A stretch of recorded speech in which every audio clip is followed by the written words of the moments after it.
Om, Om, Om, Om Sahana Bhavatu, Sahanau Bhunaktu, Sahaviryam Karavavahai, Tejasvinavadhetamastu, Ma Vidvishavahai. Om Shanti Shanti Shanti. Shruti Smriti Purananam Alayam Karunalayam Namami Bhagavatpada Shankaram Lokashankaram Shankaram Shankaracharyam Keshavam Badarayanam Sutra Bhashya Kritau Vande Bhagavantau Punah Punaha. Bhagavad Gita we have to do today. Just I will tell the verse number.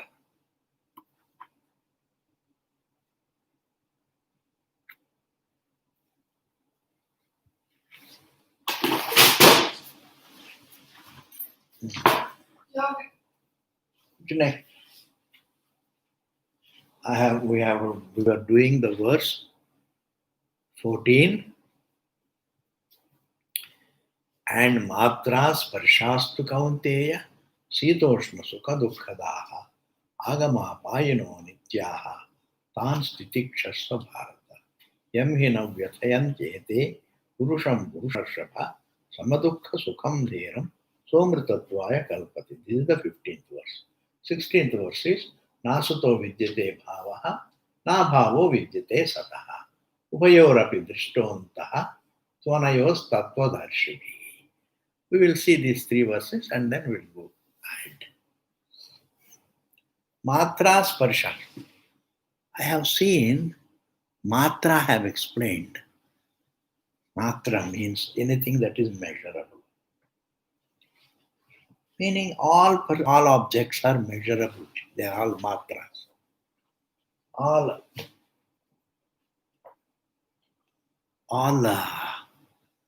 objects are measurable.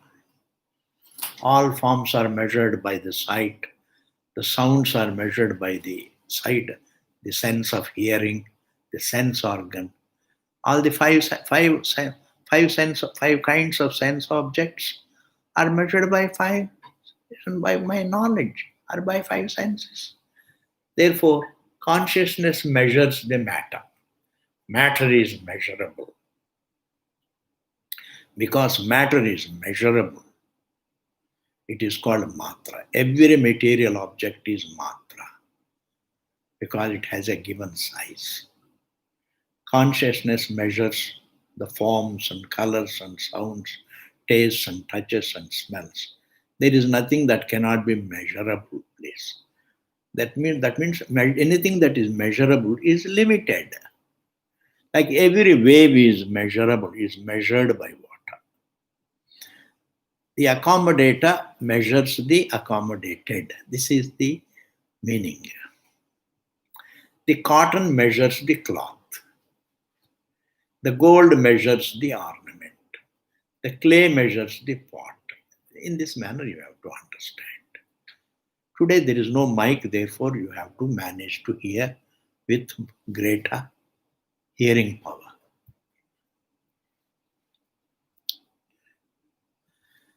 And now, sparsha means the touch. When you are in touch with the sense objects, matra sparshastu kavante sitoshna sukha dukkadaha. It is the sense perceptions that give you heat and cold and pleasure and pain. Meaning what? Every perception has some likable or dislikable thing. When you see a form, sometimes you say I like it, sometimes I say I don't like it. It means it is the source of the object. The sense perception can become the source of your pleasure or pain. When you hear a sound, you like it or you dislike it. It becomes the source of pleasure or pain.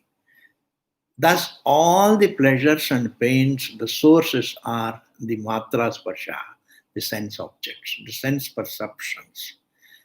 These sense perceptions I have been telling right from the beginning, they look like sense objects.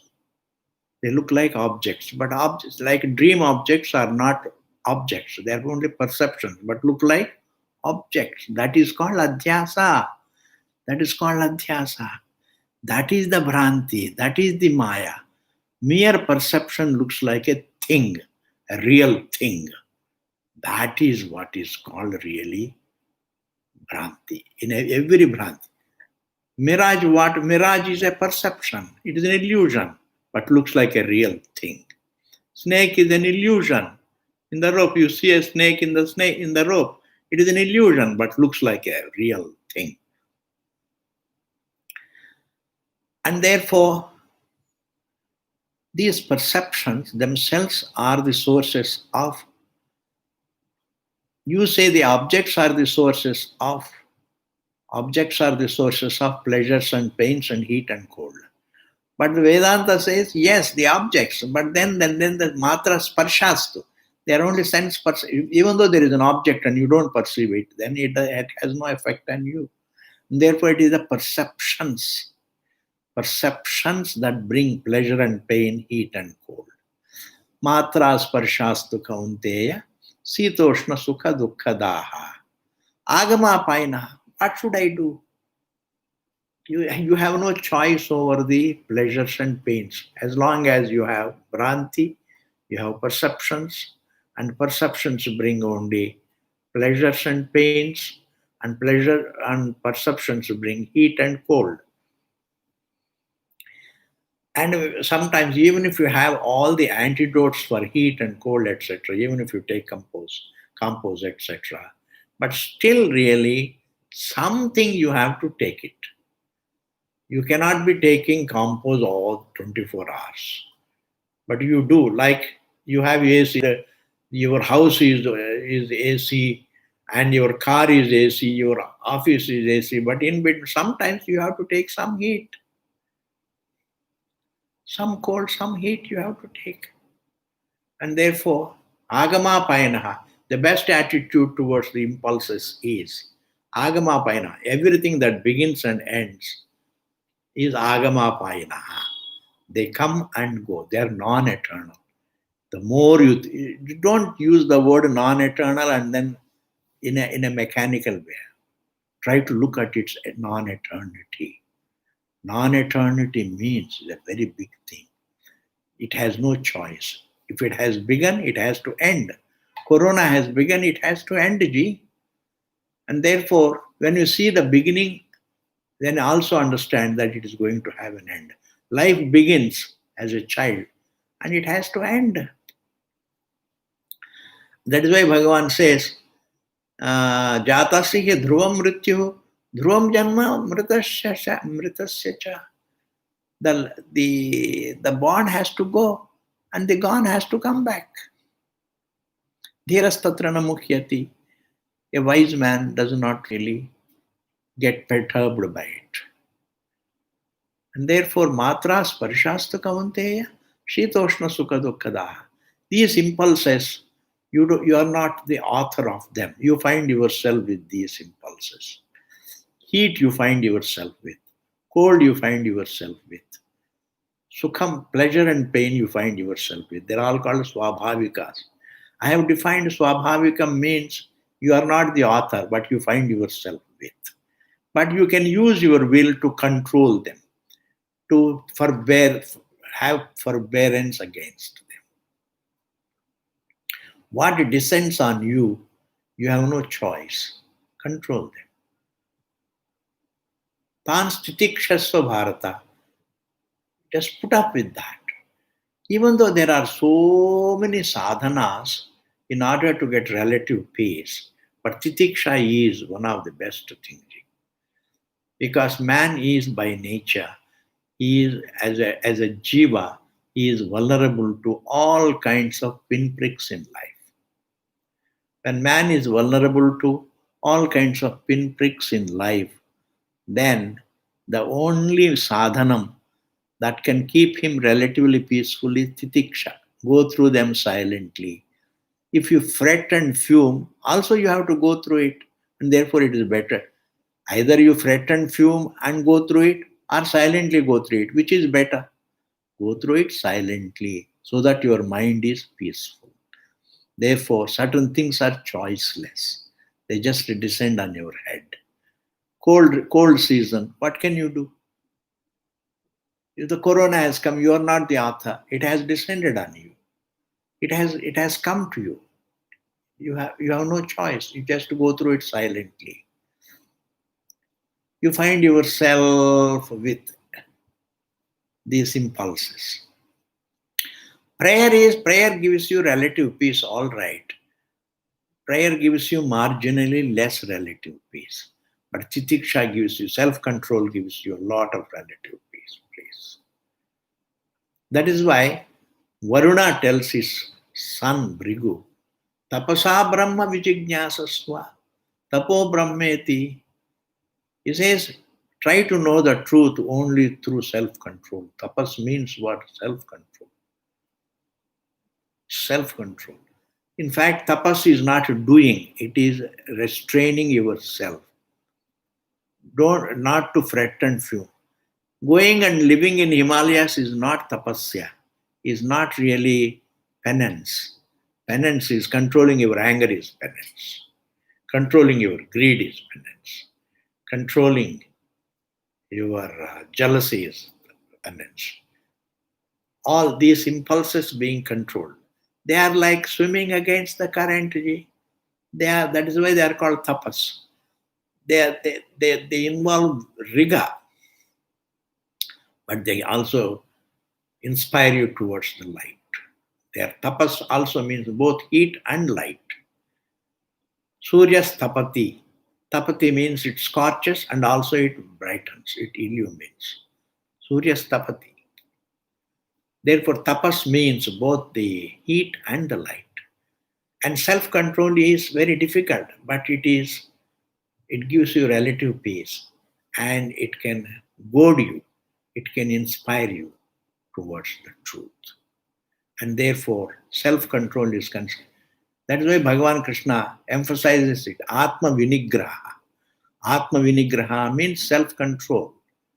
Because in this world there is a lot of disturbance because of lack of self-control.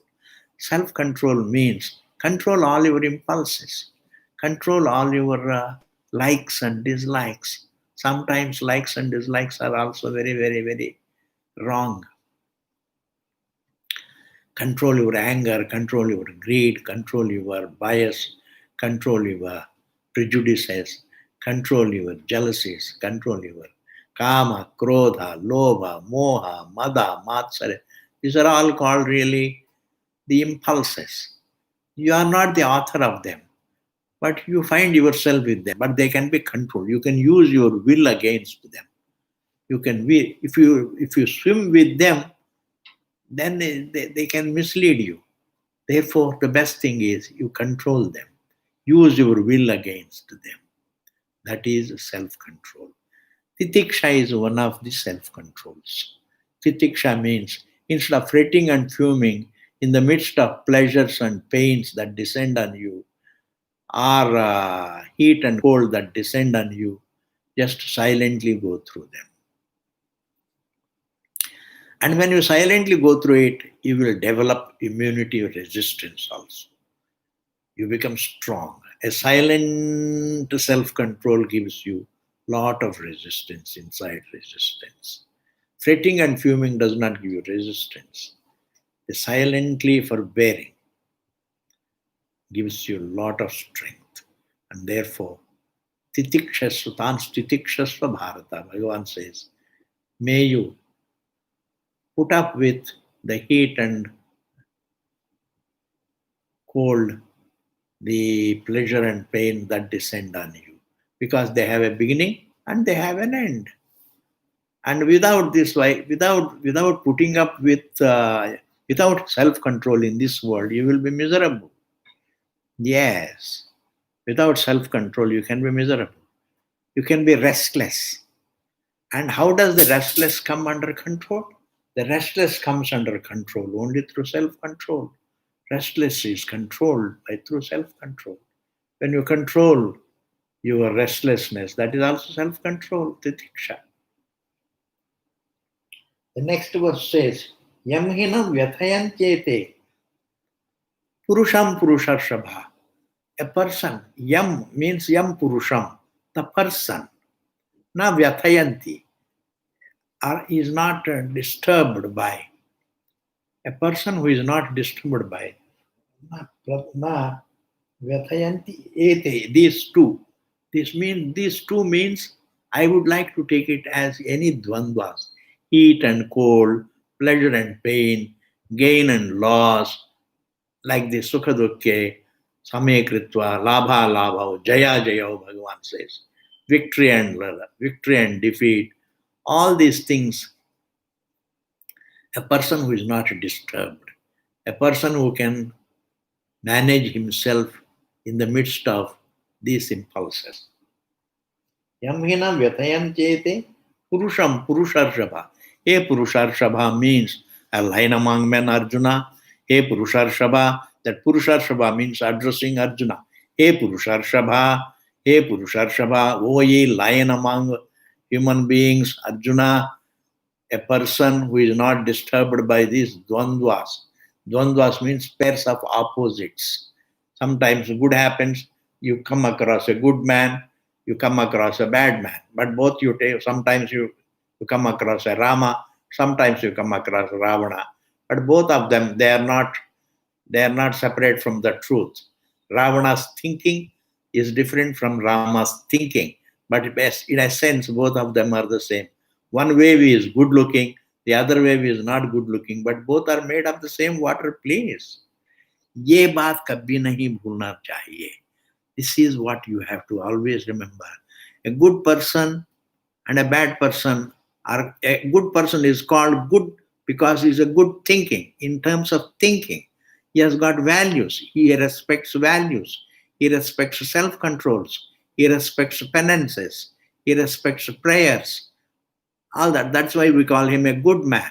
But a bad man is one who has no respect for life, who is violent, who is aggressive.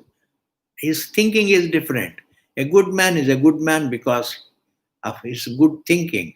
A bad man is a bad man because of his bad thinking. And therefore, there is nothing wrong in labeling good thinking as a good thinking, bad thinking as a bad thinking, acceptable thinking and not unacceptable thinking. There is nothing wrong, please. This without giving the labels, even though you say don't label it, but then we have to know what is right and what is wrong. The right has to be called the right. The wrong has to be called as the wrong. But both, in a sense, are the same. Thinking can be good and bad. Anger is wrong. I have to call it wrong. Greed is wrong. I have to call it wrong. Jealousy is wrong. I have to call it wrong. What is wrong in calling a wrong as wrong? I'm not labeling it, but I'm saying behind the thinking, there is one being, the truth. A good man's thinking is good, a bad man's thinking is bad, but both of them are made of they are of the same truth. When good man goes to transcends his thought, and a bad man also transcends his thought, they are the same place, the same serenity. The serenity cannot be divided. One bit of serenity and another bit of serenity like this. No. Serenity is serenity. Just as consciousness is indivisible, the being is indivisible. Therefore, Americans are different from Indians. Why do we say their thinking is different? Our thinking is different. Different people are different from other people. There are different peoples. A person is different from another person only in terms of form and thinking, not in terms of the being. This is what we have to understand. That's what Bhagavan says. Vidya vinaya sampanne brahmane gavihastini shunichaiva shvapakecha panditaha samadarshinaha. What a wonderful verse. Bhagavan says, a wise man is he who sees the same truth, whether he is a highly educated person like Brahmana, or an elephant, or a cow, or a dog, or even a dog eater. The truth is the same. They may look different, they may think different. They may think different, they may eat different foods, they may think differently, their habits may be different, their lifestyles may be different. That's not important. But that conscious identity of all of them is the same conscious being. That is a very, very, very, very big truth, Ji. It is this that has to be thought about. And man never thinks about this. The most fundamental truth is the conscious identity of every living being. It is the same consciousness. When you transcend the form, you are non-dual, Ji. And thought can be transcended. Therefore, don't give any great importance to thinking. But yes, you have to think correctly, that's right. But you think correctly in order to discern between thought and the truth and the being. Yes, we use logic to discern between logic and being. Logical thinking is different from silent, choiceless being. A wave may be logically speculating the water somewhere away, but it is very much evident there. It doesn't have to speculate water. It is its being. It is its nature. It's its being. An ornament need not speculate about gold. It is its being. A pot need not speculate about its nature. The clay, it is its nature. It is its being. And therefore, a human being also need not speculate about truth. He doesn't have to logically speculate or illogically speculate about the truth. It is his being, to be. Like silence, you don't have to look for. When you become silent, that is silence. Silence is your nature, please. A wave doesn't have to go in search of water. Similarly, you don't have to go in search of silence. In fact, silence is your nature, your being. The sound also doesn't have to go in search of silence. In fact, the sound is formed, it is its being. It is made of silence. The sound is made of silence. Sound is made of silence means that silence is your being. Silence is not another objectifiable thing. It's not a part of creation, I have told. You have to think these things very deeply, Ji. Silence is not a part of creation. Sound is a part of creation, yes. Silence is not a part of creation.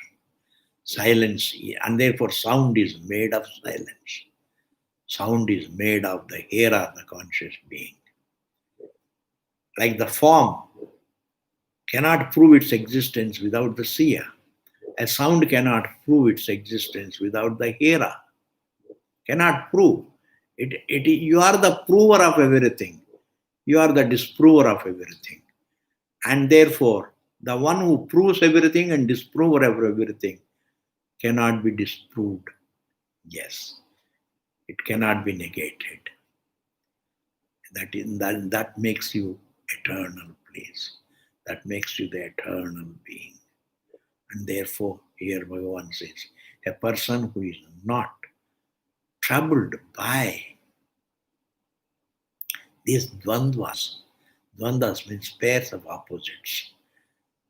Because no individual is parallel to another as an individual. One form is parallel to another form. One thought can be parallel to another thought. But one consciousness, there is no consciousness is not parallel to another consciousness. We can't even think of another consciousness. When you transcend the form and the thought, there is only your non-dual being. And therefore, identification, equation with the form and the thought makes you look an individual. You assume the size of the thought, you assume the size of the form. And when you assume the size of the form, you look small and you look incomplete. And in order to fight against that smallness, you go about enjoying the objects. But no enjoyment of any objects can negate that incompleteness. And therefore, until you look at yourself correctly, there is no way of getting out of these limitations. And therefore, here Bhagavan says, Yam hina vyathayantyete purusham purusharabha. Krishna is trying to inspire him, Arjuna. Hey Arjuna, you are a lion among men. See, you are a strong man. And the sign of strength is self-control. And therefore, try to control yourself. Even when you lose something, don't fret and fume, and don't grieve it. Understand? You need not grieve for the truth, Ji. Supposing you lose your son, you don't have to grieve it. Yes, I understand. It is an emotional issue. It is a very emotive issue. When you lose your son, generally people cry. But there is a wisdom. But the person for whom you are grieving, that person he has transcended the form. He has transcended the thought. And when a person transcends the form and thought, he is the truth. And even when he had the form, he had the thinking, he was the truth. You don't have to grieve for the truth. That is why Bhagavan said in the beginning itself, Gatasun agatasuncha nanu shochanti panditaha. A wise man never grieves the living or the dead. Why? Because you don't have to grieve for the unlimited. The water, one wave doesn't have to grieve for the subsiding of another wave. Because if that wave is wise, it understands that the other wave also is water. Nothing subsides, nothing is rises. It's only you call it a wave, but it is being water. Yes, that it is a wave is your perception. Vacharambanam vikaro namadheyam. Mrittika ityeva satyam, it is said. These are all very, very big statements, G. Not an ordinary statement. I call it a pot, but it is being a clay. This is a statement you have to hear again and again. I see it a wave. I use it a pot. I use it as a pot. I call it a pot. I see it as a pot, but it is ever being clay.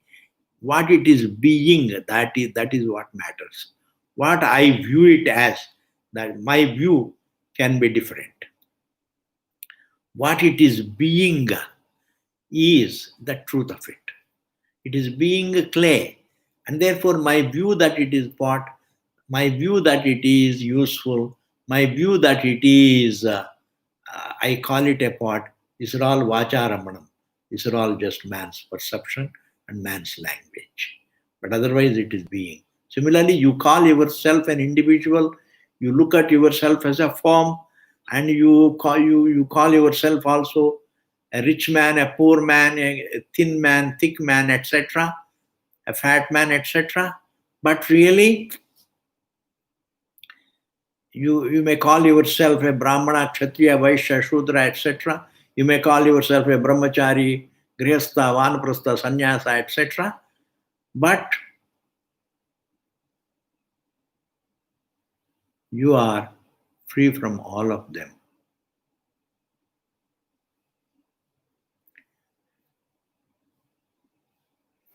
And therefore,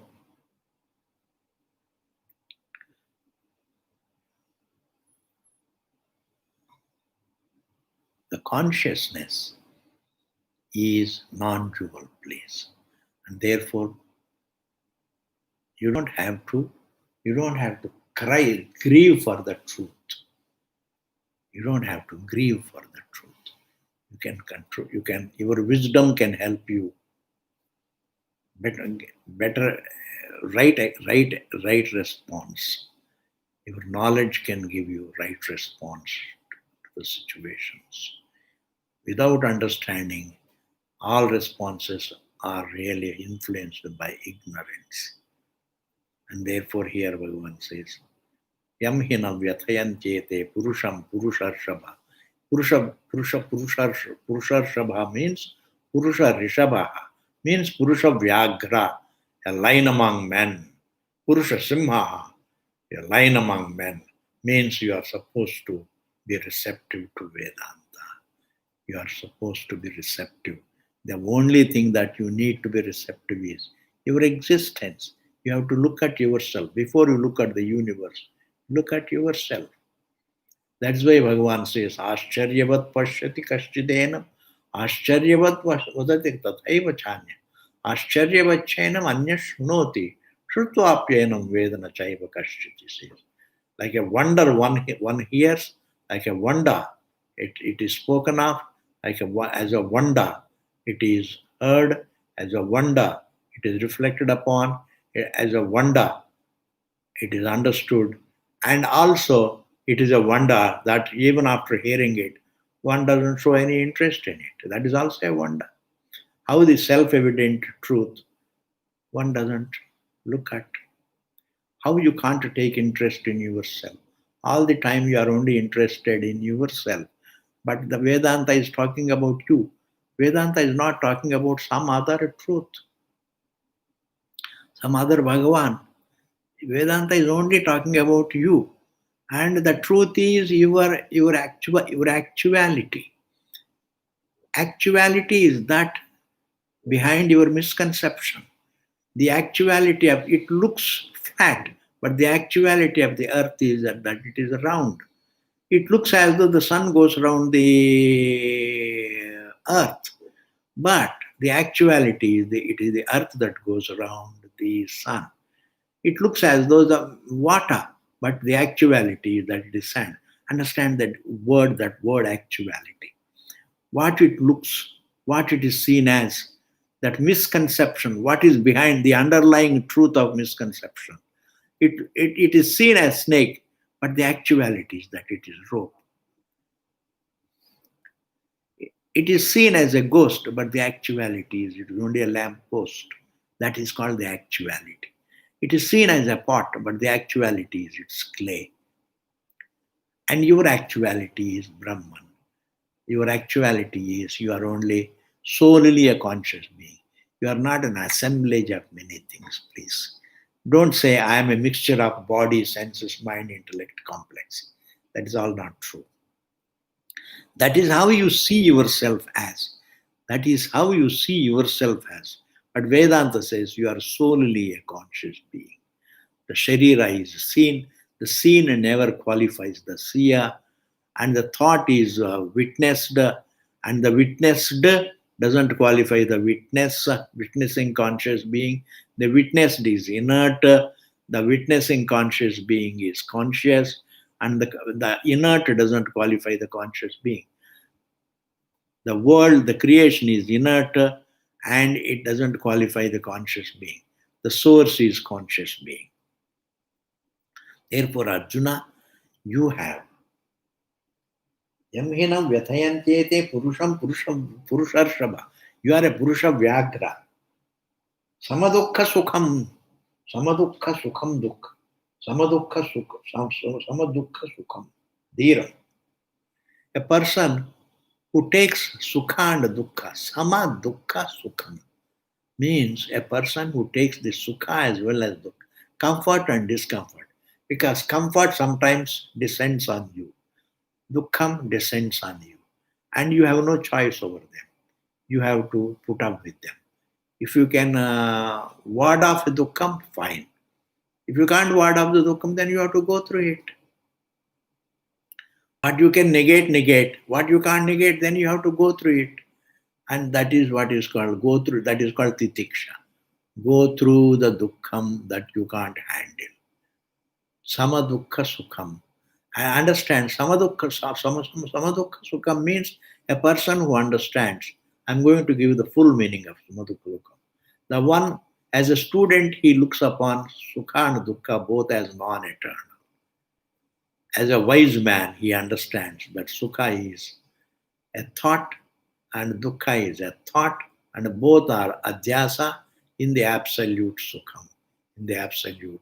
Sukham is the nature, dukkham is an error. Or the so-called pleasure is also a thought, the pain also is a thought, and both of them are errors about the truth. A wise man thinks of the sukham and dukkham as errors, whereas a student thinks of sukham and dukkham as non-eternals. Both of them are samadukha sukham. Dhiram. He is called a dhira purusha. A person who sees sukha and dukkha as equal, as the same as non-eternal, he is called a dhira purusha. Dhira purusha There was one Acharya, Shankarananda. He used to write in his Vyakhyanam of Gita the meanings, the etymological meanings of all words. It's very nice. Dhiraha means Dhyantam Ratiti Dhiraha. The one who is very logical in thinking is called Dhiraha. Logical in thinking. And you think logically to discern between thinking and being. Yes. These words you have to follow, G. Meaning, you think logically to see the difference between thinking and being. The sound has to think logically to discern between sound and silence. The sound is non-separate from silence. The wave has to think logically to discern between the form and the substance. Yes. And therefore, logical thinking is not bad. And therefore, he is called a dhiraha. A person who thinks correctly is called dhiraha. Dhiraha, somritatvaya kalpate. He alone becomes kalpate. He becomes fit for moksha. Saha amritatvaya kalpate means he is qualified for understanding the truth, or he is qualified for moksha. As a student, he is qualified for understanding. As a jnani, he is qualified for. I would like to say, as a student, he is qualified for understanding, because you can't say anything about a jnani. A jnani, there are no mandates. You don't have to describe a jnani. You don't describe a jnani or a student. You only describe the vastu, that the truth. The topic is not the student. The topic is not the teacher. The topic is not the shastram. The topic is not some god elsewhere. The topic is the unlimited consciousness.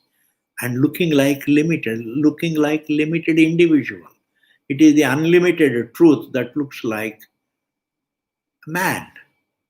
It is the water that is seen as a wave. There is no wave parallel to water. It is the water that is seen that looks like a wave.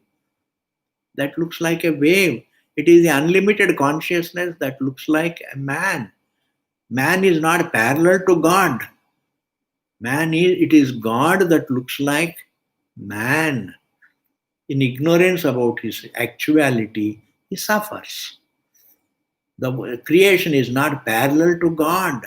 You don't have to say God and creation, because creation is made of God.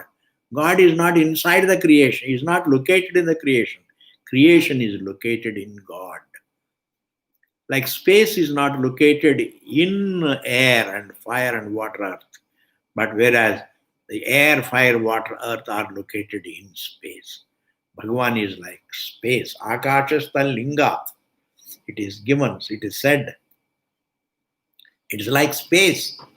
Space is a simile, please. It is not an inferring example. Space is unlimited and therefore God is unlimited. It is not an inferring drishtantam. It is a upamana rupa drishtantam. Upamana. Upamana means simile. God is like space. Just as the space is unlimited, just as the space is accommodative of the four elements, so is consciousness it is accommodative of all the five elements, and it is unlimited like space. Don't say space is unlimited and therefore the consciousness is unlimited. This is an inferring example. Inferring examples are different from upamanas. This is an upamana. Vedanta gives only upamanas. It doesn't give inferring examples. It gives only the upamanas. Akashastha lingat. It is said it is like akasha. Why? Because there is a similarity. Just as space is accommodative and it is subtle. And does it mean to say that space is a parallel truth to the truth? Is it parallel to the truth? No. Just as the space accommodates the four elements, the Bhagavan accommodates all the five elements. Nothing is parallel to the truth. No bit of creation is parallel to the source. No wave is parallel to water. No bubble is parallel to water. No element is parallel to Parameshwara also. There is nothing parallel to the truth, please. If there is something parallel to the truth, then that will be another truth. That we don't say. That is what the Sankhya's call. Sankhya's say matter is a parallel to the consciousness. It is a parallel. Means consciousness is one truth and matter is another truth. But we say, the Vedanta says, no, matter is made of consciousness. Matter is not parallel to the truth. Matter is made of consciousness. And therefore, a person who understands the consciousness as unlimited, we don't have to say anything about him, that he becomes qualified for moksha, etc. When the wave understands itself as water, it is liberated. It's not a second step. It's free from the illusion that I am a form. When the wave understands I am not a form, I am only a substance, it is the water that is looking like wave, then it is free. And therefore, having titiksha qualifies the student to becomes qualified for knowledge. The values qualify you for relative peace. Prayer qualifies you for relative peace. Self-control qualifies you for relative peace. And relative peace qualifies you for reflection. And right reflection. And if you do reflection right correctly, and that right reflection guarantees right understanding. Right understanding. And right understanding guarantees correction of the error. Thus, you have to be correct. What is important is to be correct in thinking. To be correct is in thinking. That samyak vichara, pramana purvaka vichara, and titiksha purvaka, dharma purvaka vichara. If you follow adharma, you are not mentally peaceful. If you are not peaceful, then you can't relax and think. You can't understand the difference between being and thinking. Without relative peace, you can't even read a book, Ji. You can't even cook food. Without relative peace. Relative peace is necessary for any accomplishment. But when it comes to understanding the truth, you have to have a lot of relative peace, and you should have a lot of vairagya. That is why it is said, however much you try, pinpricks are always there. And therefore the best thing is vairagya. Vairagya means that I have nothing to gain in this world. I have to only understand this world, how false it is. Is it parallel to the truth or non-separate from the truth? That is what I have to think. I don't have to enjoy it. I don't have to suffer it. This world is vijnayam. It is to be understood as false. Truth has to be understood as the truth. The world has to be understood as non-separate from the truth. It is false. In that sense, it is false.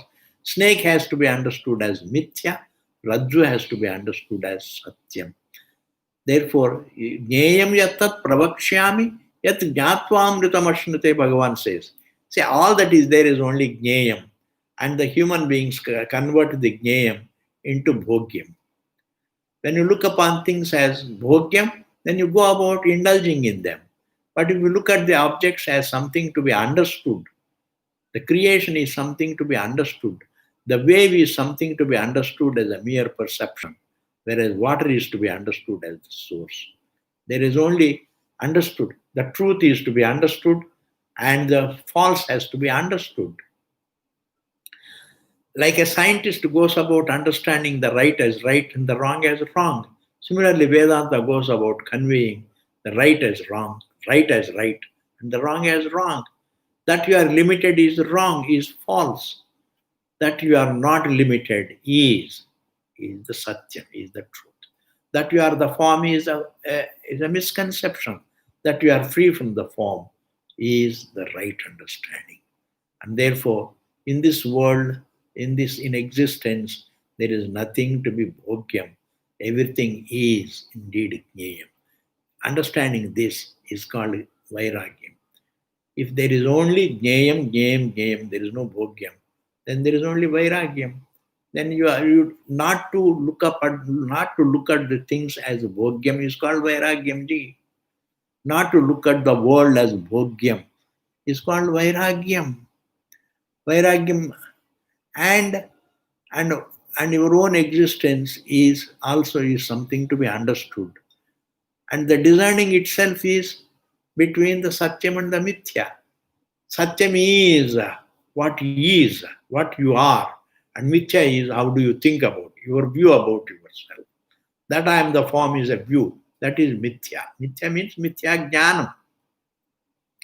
About this point we will see later. And therefore now what we will just conclude this verse. 15th verse we are concluding. And that is a person who is not disturbed by the pairs of opposites is qualified for understanding. And the more of it we will see later. Om Purnamadaha Purnamidam Purnat Purnamudachyate Purnasya Purnamadaya Purnameva Vasishyate Om Shanti Shanti Shanti.